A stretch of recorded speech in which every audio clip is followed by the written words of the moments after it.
Part 2 के अंतर्गत हमने अधिगम क्षेत्र देखा, प्रस्तावना इसकी देखी, इसके महत्व की चर्चा की हमने, मूलभूत संकल्पनाओं में फैशन शब्दावली से हमने परिचय कराया, फैशन विकास के बारे में पता किया, जहाँ फैशन का विकास केंद्र क्या रहा, फ्रांस रहा, जहाँ पे औद्योगिक क्रांति ने नए वस्त्रों का निर्माण के लिए सिलाई की मशीन के आविष्कार ने और परिवर्तन ला दिया। नई नई डिज़ाइन के बारे में 1880 के दशक की बात की। 19वीं शताब्दी के बाजार जब डिमांड बढ़ी, फैशन का रूप बदला, प्रस्तुत शैलियों में वृद्धि, शैली की प्रस्तुति, लोकप्रियता में वृद्धि हुई, लोकप्रियता की पराकाष्ठा, लोकप्रियता की कमी होना, शैली के परित्याग और प्रचलन के लिए। कहने का मतलब ये है कि फैशन का एक निरंतर शैली में परिवर्तन होता रहा, कुछ ना कुछ सुधार, कुछ ना कुछ नया रूप लेके हमारे सामने उभरती रही है। ठीक है, जैसे जैसे उसकी जीवन शैलियों में परिवर्तन हुआ, जैसे जैसे उस वस्त्र की डिमांड में कमी या ज़्यादा होती रहेगी, कार्य की प्रवृत्ति में परिवर्तन हुआ, नई नई औद्योगिक क्रांति हुई, उसके कारण भी ये सब परिवर्तन हमें देखने को मिला है। ठीक है, इसके फैशन व्यापार, फैशन इस वीडियो में हम फैशन व्यापार से संबंधित बात करेंगे। ठीक है, जैसे जैसे व्यक्तियों की रुचियों में परिवर्तन होता है वैसे वैसे उसके व्यापार में भी परिवर्तन होता है। कार्यशैलियों में परिवर्तन होने से व्यापार पे भी प्रभाव पड़ता है। ठीक है, व्यापार क्या होता है, लेन देन होता है, लेना, क्रय करना, विक्रय करना, मार्केट। ठीक है, विभिन्न चीज़ों का होता है। अभी हम सिर्फ वस्त्रों से संबंधित बात कर रहे हैं यहाँ पे। ठीक है, फैशन व्यापार का अर्थ होता है बिक्री को प्रोत्साहन करने के लिए सही समय पर, सही स्थान पर, सही मूल्य पर आवश्यक योजना बनाना। यदि इन सभी स्थितियों की योजना बनाई तो अधिकतम लाभ प्राप्त किया जा सकता है। अब इसमें यह है कि पहले से उस चीज़ की मतलब आभास हो जाना कि आने वाला समय में क्या परिवर्तन आएगा, विचारों में क्या परिवर्तन आएगा, क्योंकि ये बहुत हर चीज़ एक दूसरे से जुड़ी हुई रहती है, कड़ी के द्वारा रहती है। एक चीज़ प्रभावित होगी तो दूसरी चीज़ भी उसके साथ प्रभावित होगी। अभी अपना कोविड का समय चल रहा है, तो इसमें शिक्षा प्रभावित हुई है। शिक्षा के टेक्नोलॉजी के कारण शिक्षा आपको थोड़े सुगम बन गई है, लेकिन अभी विद्यार्थियों और आप लोगों के लिए बड़ी परेशानी का कारण भी बन जाती है। ठीक है, घर में बहुत ज़्यादा विपरीत स्थितियाँ हमें देखने को मिल रही हैं, मतलब बहुत अस्त व्यस्त जीवन शैली हो रही है। तो ये इस समय हमें कौन सा पैटर्न चल रहा है, ये चीज़ उस समय के ऊपर डिपेंड करती है, ये चीज़ें, है ना।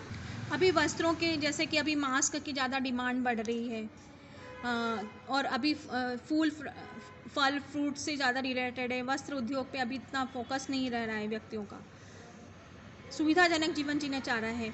व्यापारी वह व्यक्ति होता है जो प्रेरणा को डिज़ाइन में परिवर्तन करने का सुसाध्य बनाता है, संकल्पना के लिए प्रौद्योगिकी का उपयोग करता है। फैशन उद्योग में उपभोक्ताओं की आवश्यकता और मांगों के लिए उत्पादों का नियोजन, उत्पादन, संवर्धन, विवरण का ध्यान देना होता है। फैशन व्यापार को अच्छी तरह से समझने के लिए महत्वपूर्ण है फैशन की वस्तुओं को उत्पादन, क्रय, संवर्धन, विक्रय में व्यापारियों की भूमिका की परख की जाए। आइए इसमें से कुछ पहलुओं पर फैशन व्यापारियों की भूमिका की परख करें। विनिर्माण में फैशन व्यापारी किसी एक परिधान को बनाने के लिए विभिन्न प्रकार के कपड़ों का उपयोग करने के समय बहुत अधिक सावधानी बरतता है।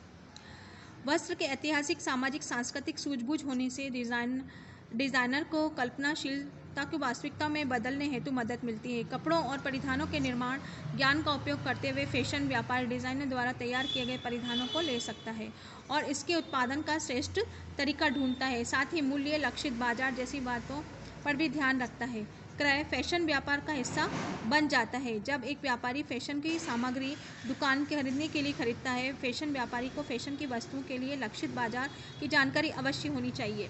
साथ ही उसी फैशन की प्रवृत्ति विश्लेषण, पूर्वानुमान लगाने का बहुत भी निपुण होना चाहिए, जैसे मैंने आप लोगों को पहले बताया है।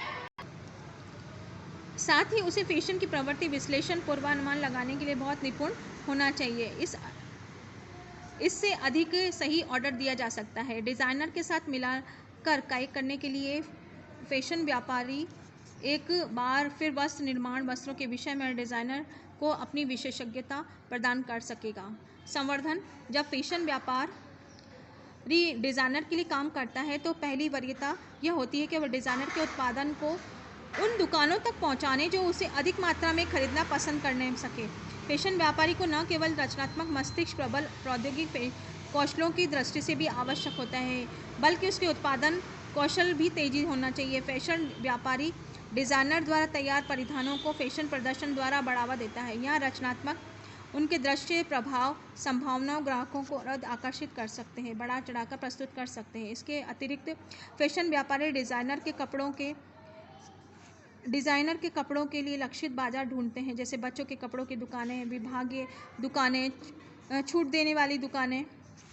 विक्रय, फैशन व्यापार का अंतिम घटक विक्रय है। एक फैशन व्यापारी को जब डिज़ाइनर के साथ काम करता है तो दुकानों के फैशन की वस्तुएं बेचने के लिए उत्तरदायी होता है। दुकानों व ग्राहकों के बीच बेचे जाते हैं। इसके लिए व्यापार को पूर्वानुमान, बाजार की प्रवृत्ति का ज्ञान होना चाहिए, जिससे कि वह वस्तुओं के उत्पादन में अनुशंसा कर सके।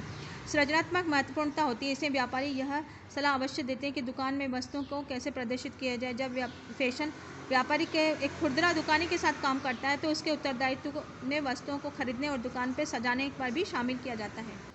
व्यापार विभिन्न स्तरों पर होता है। फैशन उद्योग में व्यापार 3 स्तरों पर होता है। खुदरा संगठन में व्यापारी गतिविधियाँ। फैशन उद्योग के भीतर यह भी एक विशिष्ट प्रबंधन प्रक्रिया है। यह व्यवसाय है जो फैशन की दुविधा को डिज़ाइनर के प्रदर्शन कक्ष से खुदरा दुकानों तक के फिर ग्राहकों तक हाथ में पहुँचता है। यह खुदरा संगठन के आंतरिक नियोजन द्वारा प्राप्त किया जाता है, जो निश्चित करता है कि व्यापार में विक्रय के लिए उस मूल्य का माल का पर्याय प्रधान रहे जिस मूल्य के ग्राहक इच्छानुसार लेने के लिए तैयार, ताकि लाभप्रद प्रचलन सुनिश्चित रहे। क्रय एजेंसियां व्यापार में सामान या एजेंसियां वस्तु के क्रय के लिए परामर्श देती है। क्रय एजेंसियां ग्राहकों के लिए सामान उपलब्ध कराने का कार्य रिले काम करती है। क्रय एजेंसियों के माध्यम से खरीदार निर्यातकों के लिए लाभदायक रहता है, क्योंकि यह लागत समय की पर्याय बचत करती है।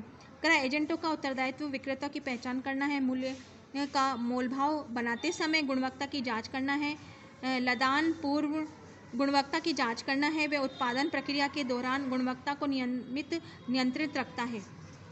निर्यात उद्योग में व्यापारी गतिविधियां, इसे समझने के लिए सबसे अच्छा यह होगा कि पहले निर्यात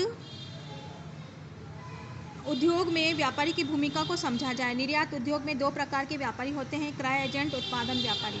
क्रय एजेंट व्यापारी उत्पादों के बीच मध्यस्थता का कार्य करता है। उसकी जिम्मेदारी यह सुनिश्चित करना होता है कि उत्पादन का विकास खरीदार की आवश्यकता के अनुसार हो रहा है। इस प्रकार उसकी जिम्मेदारी स्रोत ढूंढना, नमूने के लिए खरीदारी से बातचीत करना, दूसरे उत्पादक व्यापारी उत्पादक खरीदारी व्यापारों के बीच मध्यस्थता का कार्य करना। जिम्मेदारी उत्पादन की समयबद्धता खरीदारी की आवश्यकता के अनुसार कराने के लिए होती है।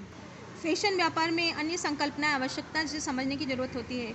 लक्षित बाजार, इसे उपभोक्ता की उस श्रेणी के रूप में परिभाषित किया जाता है जिसे व्यापारी उसे उत्पाद बेचने के लिए लक्षित करता है। यह आवश्यक है कि लक्षित बाजार को समझा जाए, क्योंकि यह विक्रय विभाग के उन उपभोक्ताओं पर केंद्रित करने पर सहयोग देता है जिसके द्वारा सामान खरीदने की संभावना अधिक रहती है। साथ ही विक्रय हुए का मूल्य भी अधिक मिलेगा। यह बाजार विभाजन द्वारा किया जा सकता है। बाजार विभाजन ऐसी नीति होती है जो बड़े बाजार उपभोक्ताओं को ऐसे उप समूह में बांटती है जिनकी आवश्यकताओं और सामान की उपयोगिताओं, बाजार की उपलब्ध सेवाएं सर्वमान्य होती है। अब यहाँ कहने की बात यह है कि जो माल मार्केट में भेजा जाना है उसकी पूरी जानकारी, उसके विचारों की जानकारी, ये सब होती है। उसके लिए फैशन एक पैटर्न तैयार करना, मार्केट में उतारना, एक बर्डन या सबसे ज़्यादा उपभोक्ता के ऊपर डिपेंड करता है ये, ठीक है, कि उपभोक्ता उस चीज़ को स्वीकार कर रहा है या नहीं स्वीकार कर रहा है।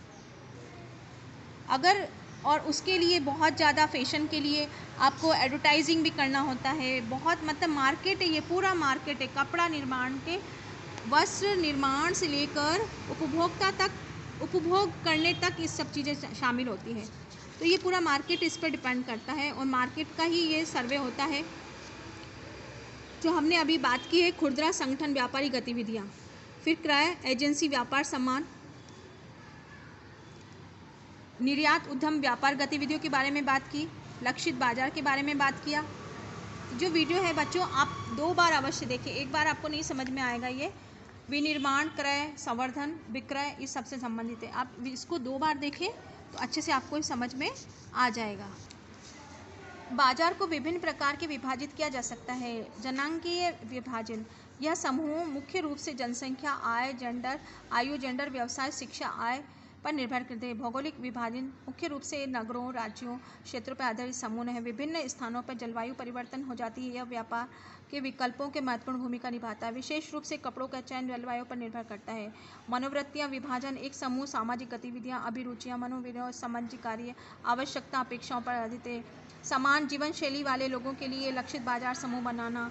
व्यवहारगत विभाजीकरण विशिष्ट उत्पादों और सेवाओं की राय पर आधारित समूहन। कई बार उत्पादों और सेवाओं के उपयोग का मूल्यांकन किया जाता है और उत्पादन में सुधार के लिए मदद से उसे दूसरों से अलग बनाता है।